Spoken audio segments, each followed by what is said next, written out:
இப்போ வறுமைக்கு காரணம் வந்து மூட நம்பிக்கை தான், அறியாமை தான். மற்றபடி வறுமைக்கு காரணம் இந்த மழை பெய்யலை, 7 வருஷமாக எங்கள் ஊரில் மழை பெய்யலை, அதனால நாங்கள் சாப்பாட்டுக்கு கஷ்டப்பட்டோம் அப்படின்னு சொல்கிறதெல்லாம் இருக்குல்ல, அதெல்லாம் வந்து சும்மா தனது தவறை வந்து தன்னிடம் உள்ள குற்றங்களை தவறை கண்டுபிடிக்க முடியல. அதனால் மற்றவங்ககிட்ட இப்போ 30 வருஷத்துக்கு முன்னாடி பார்த்திங்கன்னா தமிழ்நாட்டில் பெரும்பாலான மக்கள் ரொம்ப ஏழையாக தான் இருந்தாங்க. 30-40 வருஷத்துக்கு முன்னாடி 3 வேளையும் நல்லா சாப்பிடவே முடியாது. தமிழ்நாடு ஃபுல்லாக இந்த நிலமை இருந்தது. அது காரணம் என்னன்னாக்கா, இந்த ஆண்களுக்கு மட்டும் முக்கியத்துவம், ஆண்களை மட்டும் படிக்க அனுமதிப்பாங்க. பெண்களை 8ஆம் வகுப்போட உள்ளூரில் எத்தனாவது வரைக்கும் பள்ளிக்கூடம் இருக்கோ அத்தனாவது வரைக்கும் தான் பெண்களை படிக்க வைப்பாங்க.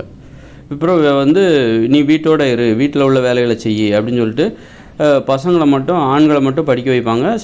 சில வீட்டில் ஆண்களையும் படிக்க வைக்க மாட்டாங்க.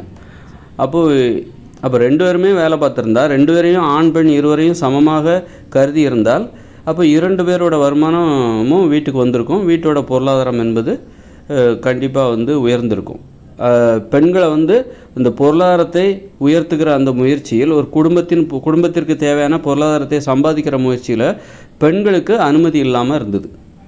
அதனால்தான் வந்து ஒரு 30 வருஷத்துக்கு முன்னாடிலாம் இந்த உலகத்தில் வந்து இந்த தமிழ்நாட்டில், இந்த உலகம் முழுமையாக அப்படி தான் இருந்தது.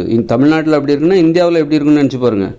அப்போ இந்தியா முழுமைக்குமே வந்து வறுமை என்பது ரொம்ப அதிகமாக இருந்தது. காரணமே பெண்களை அடிமையாக நினைக்கிறது, பெண்களுக்கு வந்து ஆண்களுக்கான வாய்ப்புகளையும் உரிமைகளையும் பெண்களுக்கும் கொடுக்கறதில்ல, பெண்களையும் அந்த வீட்டிற்கு தேவையான பொருளாதாரத்தை சம்பாதிக்கிறதுல பெண்களுக்கு வந்து அனுமதி கொடுக்கறதில்ல, வாய்ப்பு கொடுக்கறதில்ல. அதனால் பெண்களை அடக்கி வச்சுருந்தாங்க. ஆண் மட்டுமே அந்த பொருளாதாரத்தை தேடி ஓடிக்கிட்டு இருந்தான். அதனால தான் அந்த குடும்பம் என்பது வந்து குடும்பத்திற்கு தேவையான பொருளாதாரத்தெல்லாம் வந்து பெற முடியவில்லை. இதுதான் வந்து கடந்த காலத்தில் வந்து ஒரு 30-40 வருஷத்துக்கு முன்னாடி இந்த தமிழ்நாட்டில், இந்த இந்தியாவில் வறுமை இருந்ததுக்கு காரணம் அதுதான். அதனால் வந்து வறுமைக்கு அதுதான் காரணம். அப்போ அறியாமை தான் வறுமைக்கு காரணமாக இருக்கிறது. அதனால் வந்து நம்ம வந்து ஒரு சமத்துவமான அந்த சிந்தனை, 2 பேரும் ஒரு ஆணும் பெண்ணும் சமத்துவமாக அந்த குடும்பத்தின் சுமைகளை ஏற்றுக்கொண்டு பொருளாதார சுமைகளையோ அல்லது உணவு தேவையோ 2 பேருமே சமத்துவத்தோடு அதை பூர்த்தி செய்வதற்காக, குடும்பத்தின் தேவைகளை பூர்த்தி செய்வதற்காக புறப்படும் பொழுது அது அப்போ உங்களுக்கு வந்து வறுமை என்பதே வராது. அதனால் பெண்களை வந்து அடிமைப்படுத்துகிற அந்த சிந்தனையில் தான் வந்து இந்த மத சிந்தனை, அதனால தான் அந்த மத சிந்தனை, சாதி சிந்தனை எல்லாமே உருவாகுது.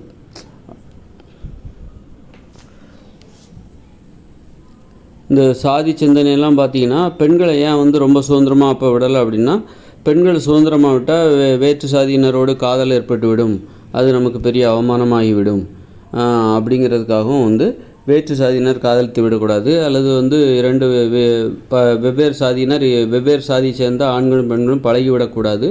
அதனால் யாராவது ஒருத்தர் கட்டுப்படுத்தி தான் ஆகணும். அப்போ பெண்களை அடிமைப்படுத்திக்கலாம், வீட்டிலே உட்கார வச்சுக்கலாம், அந்த சாதிய கட்டமைப்பை வந்து பாதுகாக்கணும். அப்படிங்கிறதுக்காக கண்டிப்பாக யாராவது ஒருத்தர் குடும்பத்துக்கு தேவையான பொருளாதாரத்தை சம்பாதிக்கிறதுக்கு ஒரு சுதந்திரத்தை ஏற்றுக்கொண்டாக வேண்டும், ஒரு சுதந்திரமாக வாழ்வதை ஏற்றுக்கொண்டாக வேண்டும். ஆனால் அந்த சுதந்திரத்தை வந்து பெண்களுக்கு கொடுக்காமல் ஆண்களுக்கு மட்டுமே கொடுத்தாங்க. பெண்களை வந்து கட்டுப்படுத்தினாங்க. தன்னுடைய சாதியை சேர்ந்த பெண்களை பிற சாதியினர் வந்து பழகிவிடக்கூடாது, பேசிவிடக்கூடாது, காதலித்து விடக்கூடாது, அந்த மாதிரி எந்த தொடர்பும் வைத்து கொள்ளக்கூடாது. அப்படிங்கிறதுக்காக பெண்களை பாதுகாப்பதற்காக பெண்களை வந்து நீ 8ஆம் வகுப்பு மேலே படிக்காத. அதுக்கு காரணமே என்னன்னாக்கா, அவங்க ஏழ்மையில் இருந்தாலும் இப்போ 8ஆம் வகுப்பு மேலே பெண்கள் படித்தாங்கனாக்கா, அல்லது வந்து அந்த ஊரில் 5ஆவது வரைக்கும் இருக்கா, அப்போ 5ஆவது வரைக்கும் மட்டுமே படிக்கணும், அதுக்கு மேலே நீ வெளியூருக்கு போய் தான் படிக்கணும் அப்படின்னாக்கா, இப்போ வெளியூரில் போனால் அங்கே ஏதாவது காதல் வர்றதுக்கு வாய்ப்பு இருக்குது. அதனால் வேற்று சாதியினர் காதலித்து விடுவார்கள். அதனால் அந்த பெண்ணை வீட்டோடு இருக்கவை, உனக்கு படிப்பு எதுவும் தேவையில்லை அப்படின்னு சொல்லிட்டு பெண்களை அடிமைப்படுத்தினாங்க. இந்த சாதி கட்டமைப்பு அப்படின்றது அப்படியா இருக்கிறது. அதை வந்து அப்புறம் பெற்றோர்கள் பார்த்து வைக்கிறது. சுதந்திரத்தை மறுக்கின்ற அந்த எப்படி பெண்களுடைய சுதந்திரத்தை மறுத்தார்களோ அதுபோல் ஒரு காதலை மறுக்கின்ற அந்த மனப்பான்மை, இப்படி நிறைய அறியாமை, இவர்களுக்கு சூனியம் வைத்து கொண்டார்கள். எதெல்லாம் இயற்கையான உணர்வோ அதற்கெல்லாம் இவர்கள் தடையை வைத்து கொண்டு வறுமையில் ஆடுகிறோம், எங்களுக்கு வறுமை, நாங்கள் ஏழ்மையாக இருக்கிறோம் அப்படி என்று புலம்பி தள்ளினார்கள். ஆக இவர்களே தான் ஆப்பு வைத்து கொண்டார்கள், இவர்களே தான் சூனியம் வைத்து கொண்டார்கள். ஒரு காதலை ஏற்றுக்கொள்வது கிடையாது, ஒரு பெண்களின் சுதந்திரத்தை ஏற்றுக்கொள்வதில்லை, பெண்களை வந்து ஆண்களைப் போல சுதந்திரமாக வாழ அனுமதிப்பதில்லை, பெண்களுக்கு வாய்ப்புகளை தருவதற்கு இவர்களுக்கு மனம் இல்லை. அந்த அளவுக்கு ஒரு கெட்ட எண்ணங்கள்.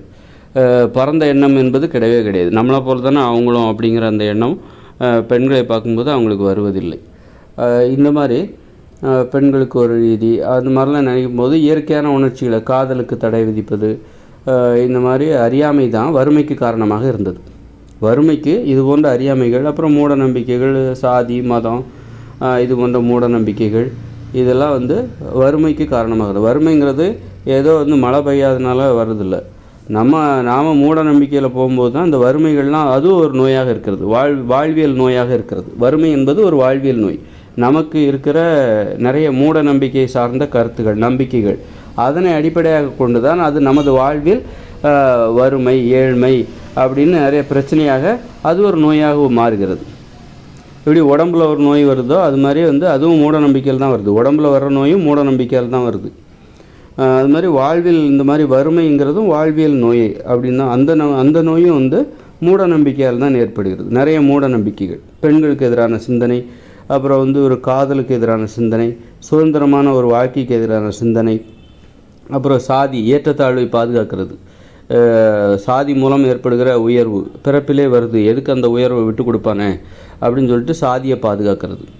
ஏன்னா இல்லைன்னா ஒருத்தர் தன்னைத்தானே உயர்த்தி கொள்வதற்கு ரொம்ப கஷ்டப்படணும். நல்ல பழக்கத்தை கடைப்பிடிக்கணும், நல்லா படிக்கணும், வேலை பார்க்கணும், அப்போ தான் உயர முடியும். ஆனால் நீ குறிப்பிட்ட இந்த சாதியில் பிறந்துட்டாலே நீ ஒரு காவாலி பயலாக இருந்தால் கூட நீ உயர்ந்து விடுகிறாய், உயர்வான இடத்தை பெற்று விடுகிறாய் அப்படிங்கிற அந்த சாதி மூலமாக கிடைக்கின்ற பிறப்பிலே நீ உயர்ந்தவர் என்கிற அந்த சலுகை இருக்குல்ல, அதையும் விட்டு கொடுப்பானே. அதன் மூலம் சமூகத்தில் மரியாதை வேறு கிடைக்குது. குறைந்த சாதியினர் தன்னை விட உயர்ந்த சாதியினருக்கு வணக்கம் செலுத்துகிறார்கள். இதெல்லாம் அந்த காலத்தில் வெளிப்படையாக நடந்து கொண்டு இருந்த நடைமுறை. அதெல்லாம் ஏன் இழப்பானே? அந்த மரியாதையை எதுக்கு நம்ம விட்டு கொடுப்பானே? இப்படிப்பட்ட மூட நம்பிக்கைகள் தான் அந்த காலத்தில் ஒரு இந்தியா முழுக்குமே ஏன் உலகம் முழுக்க கூட இந்த மாதிரி வறுமையில் இருந்ததற்கு அது ஒரு காரணமாக இருந்திருக்கிறது. இப்போ வறுமை, அப்புறம் பசி, உணவு தேவையெல்லாம் இருக்குல்ல. அப்போ என்ன ஆகும் அப்படின்னா, உணவு தேவையை பூர்த்தி பண்ணால் உடனே என்ன பண்ணாங்க, தானியங்களை உற்பத்தி பண்ணி ஏன்னா தானியங்களை உற்பத்தி பண்ணி அதன் மூலம் வறுமையை போக்க நினச்சாங்க, ஏழ்மையை போக்க உணவு பற்றாக்குறையை போக்க நினச்சாங்க. ஏன்னா தானியங்களை நீங்கள் 6 மாதத்துக்கு 1 வருஷத்துக்கு சேமித்து வைக்க முடியும். ஒரு பழங்களையோ காய்கறிகளையோ அப்படி சேமித்து வைக்க முடியாது. அப்போது 1 வருஷத்துக்கு தேவையான தானியங்களை சேர்த்து வச்சுட்டாக்கா 1 வருஷம் நீங்கள் நிம்மதியாக இருக்கலாம் அப்படின்னு சொல்லிட்டு, அப்போது வறுமையில் மூட நம்பிக்கையால் தான் வறுமைக்கு தள்ளப்பட்டார்கள், வறுமைக்கும் ஏழ்மையிலும் தள்ளப்பட்டார்கள். அவங்க வாழ்க்கையில் கடைபிடித்த நிறைய மூட நம்பிக்கை தான் வறுமைக்கும் ஏழ்மைக்கும் காரணம். அப்புறம் வறுமையின் காரணமாக உணவு பற்றாக்குறை ஏற்பட்டது, பசி பஞ்சம் எல்லாம் ஏற்பட்ட உடனே அந்த பசி பஞ்சத்தை தீர்க்கணுன்னா உடனே என்ன பண்ணாங்க, தானியங்களை உற்பத்தி பண்ண ஆரம்பித்தாங்க தீவிரமாக. அது ஏன்னா தானியங்களை நீங்கள் 1 வருஷத்துக்கு 2 வருஷத்துக்கு சேமித்து வைக்கலாம்.